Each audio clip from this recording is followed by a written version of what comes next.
I'm just going to say it that we do not think about ourselves as individuals enough in our marriages. And I know that that can really come off as selfish. But I'm just going to put in the pot right here that it is actually necessary.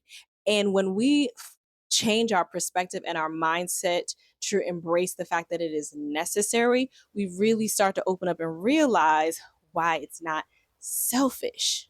Let's talk about it. Let's get into it. But first, hey, I'm Imani. Welcome.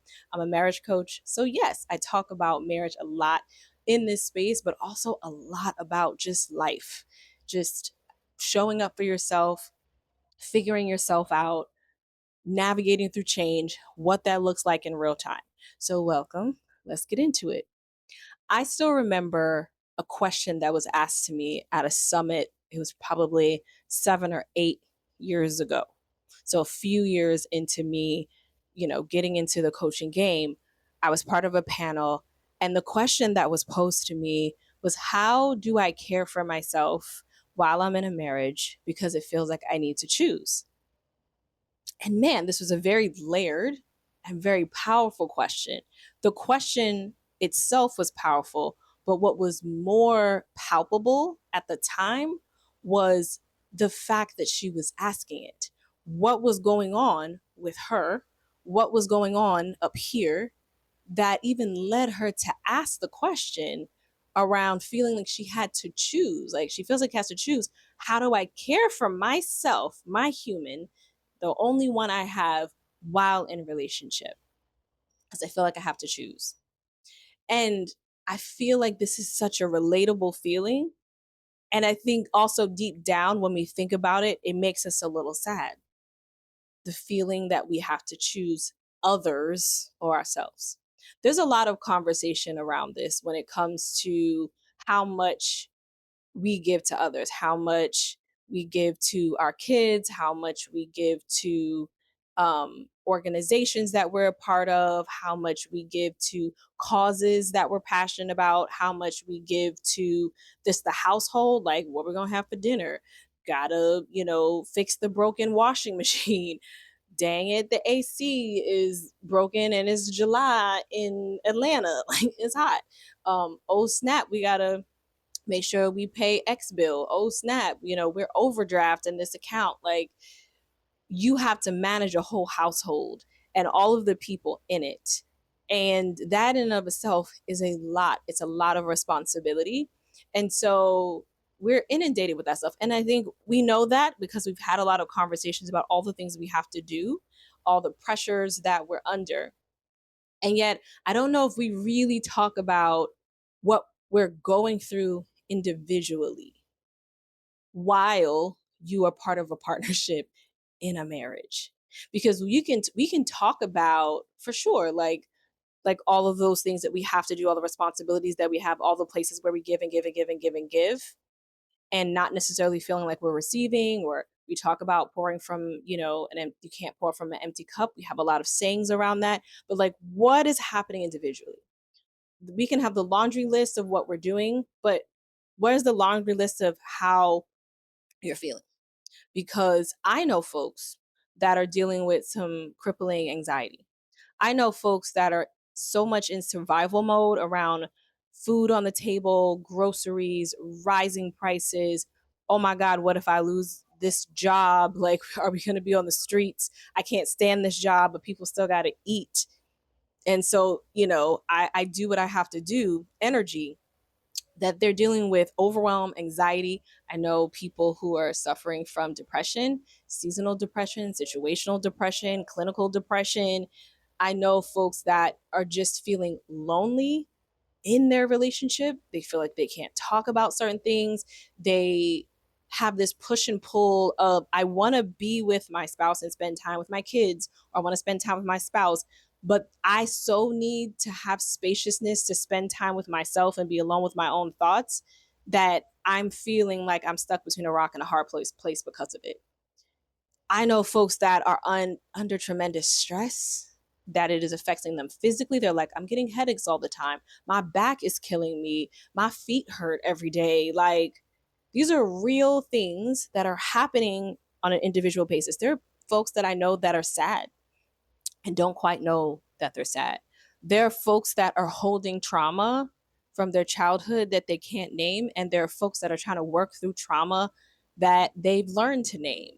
Like, the magnitude of things that you are dealing with individually, right? Not just the responsibilities that you have compiled on that, but how you feel on a day to day basis. You wake up in the morning, how do you feel? Do you feel overwhelmed by all the things that you didn't do or should do? Do you feel groggy and with lack of starting your day with lack of energy? Do you like reaching for that matcha or that coffee because that's the only way you can put some pep in your step? Like, you're up, but you're not Adam. Like, I've been there. I always joke, like, I'm up because my toddler is up at 6:15, 6:17. I'm not Adam though. I'm still in this bed. Um, like, what is happening individually, right? And so when you think about the choices, folks are that choice that you feel like you made, that question that she asked me in that panel of like, how do I take care of myself and still grow in my marriage? I feel like I have to choose. I'm like, it is all cyclical, baby. It in all of it is boop. I need to pause, right? Because my brain is just because I'm so passionate about this. It is all encompassing. Because the truth is, as individuals, we are growing and we're going through growing pains.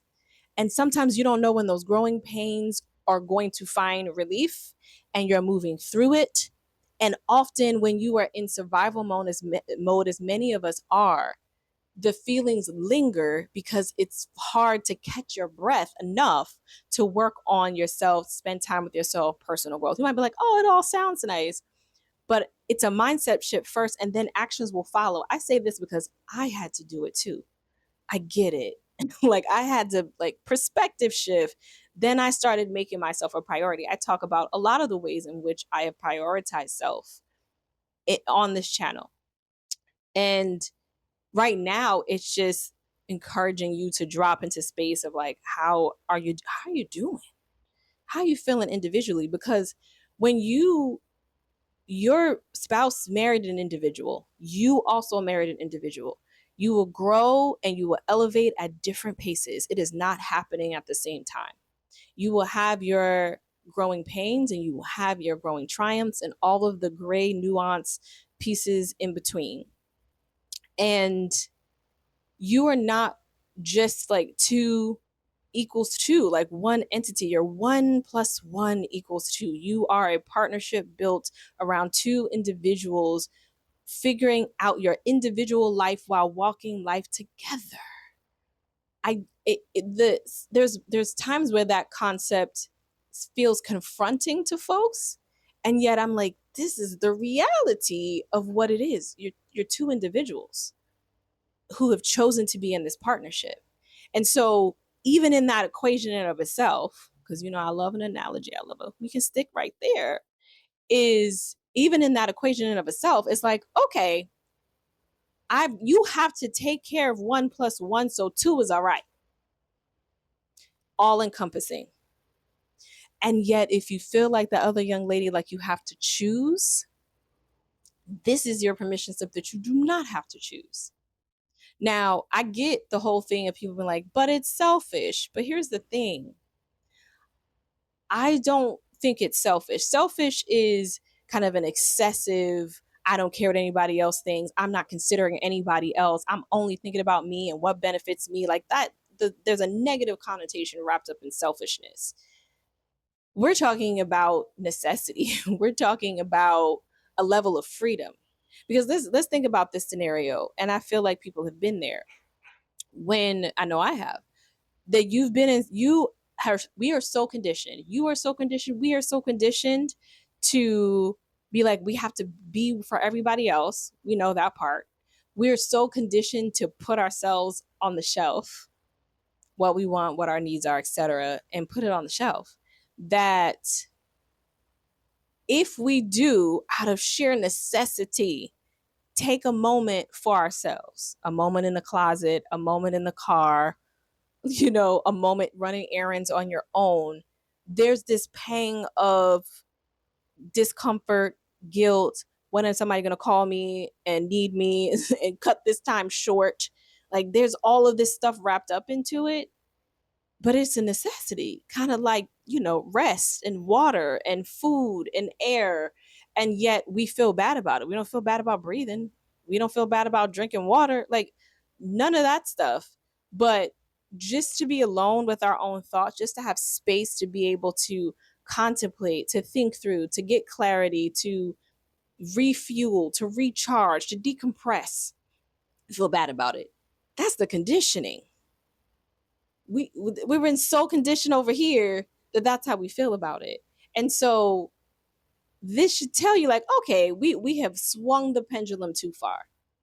It is all encompassing. And so I say that to say taking care of yourself is taking care of your marriage. Taking care of yourself is taking care of your marriage. They are not two separate things. In fact, being committed to self growth, self awareness, and self elevation, and caring for your human in a way that, your mental health, your wellness, your well being, you're going to show up differently in your relationship, with more patience, with more understanding, with more grace, with more compassion, because you have learned to show up with more grace, with more compassion, and more understanding for yourself. If we cannot show up for that, if you cannot show up for yourself in those ways, you cannot show up for your kids or your spouse in those ways, because you don't even know what it feels like and what it really looks like in real time. Starting with self and being like, how do I show myself more grace and compassion?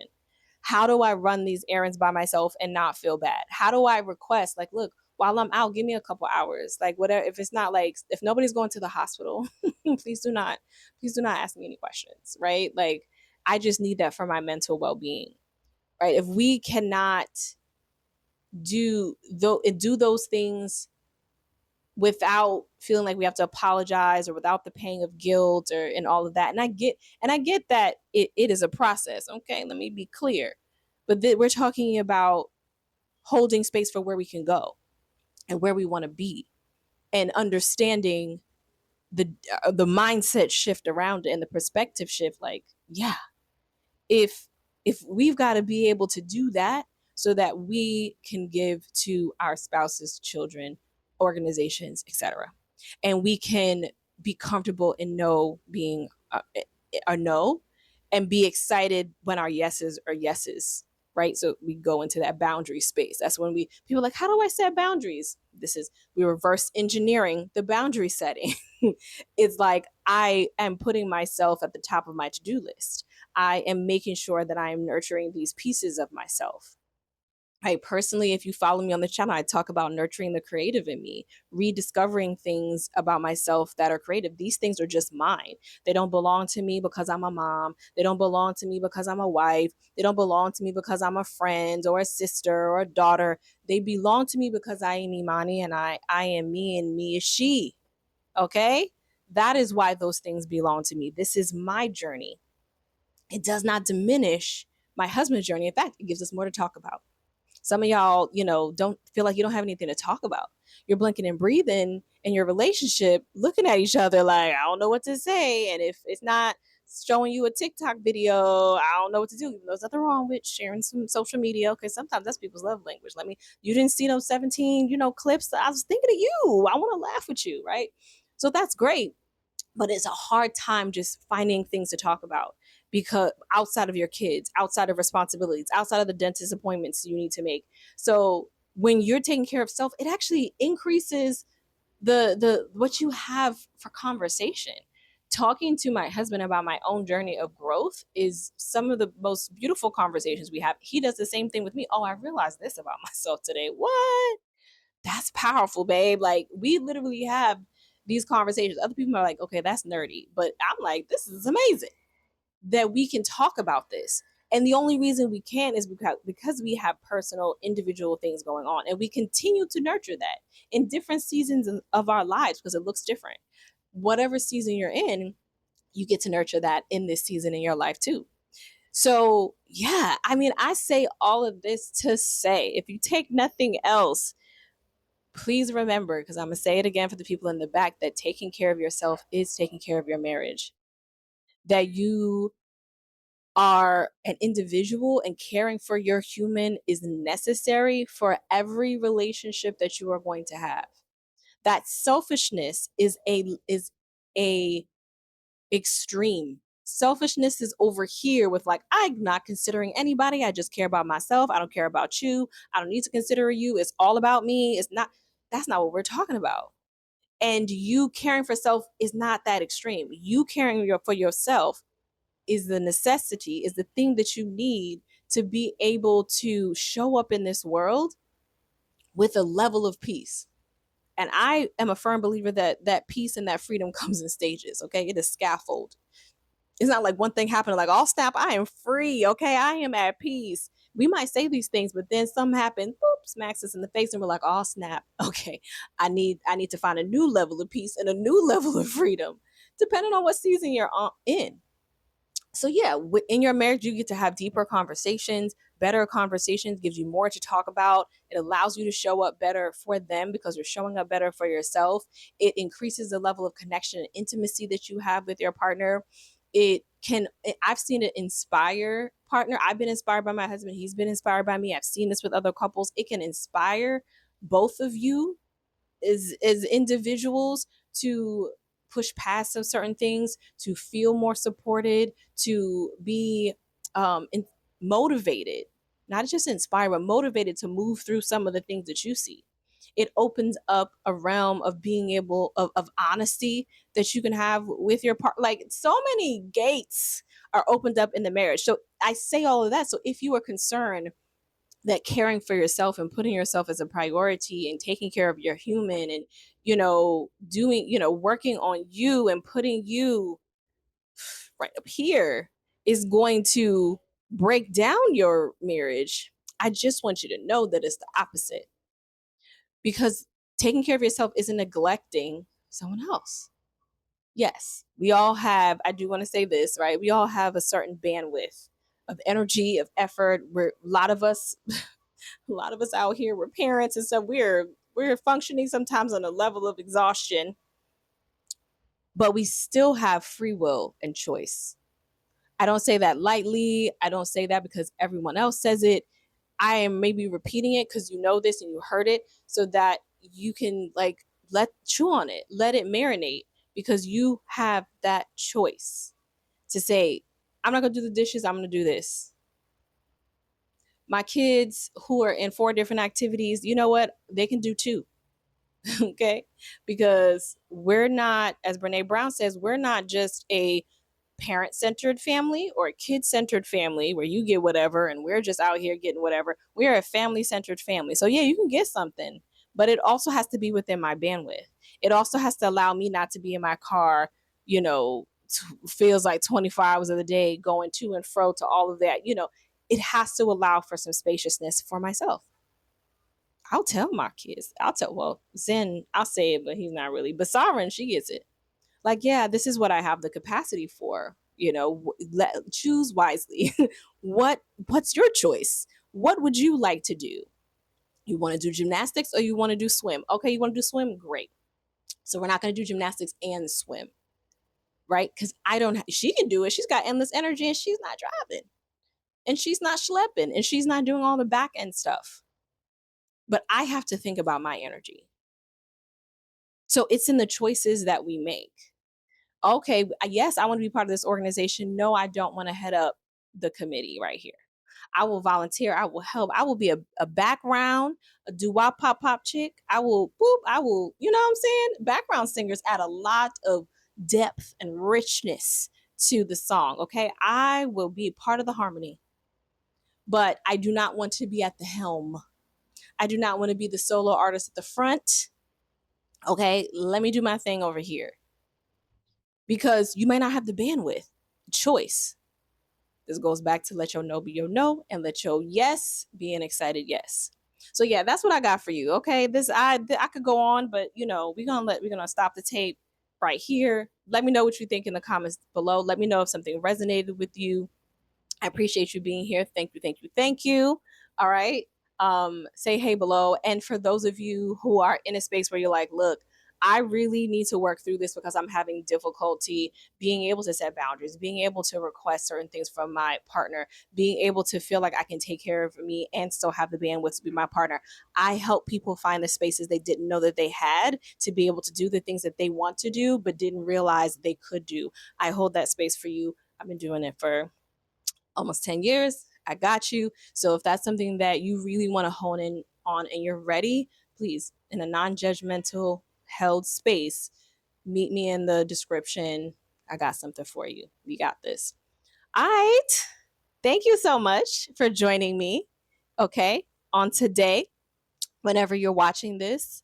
And yeah, I'm on here making videos to remind us to stay connected. Okay. Stay connected to yourself, to your partner, and to creating the life that feels good to you. Okay. That feels good to you all up in here. And if that is your vibe, please subscribe. Thank you so much again. I appreciate you, and I'm going to see you tomorrow.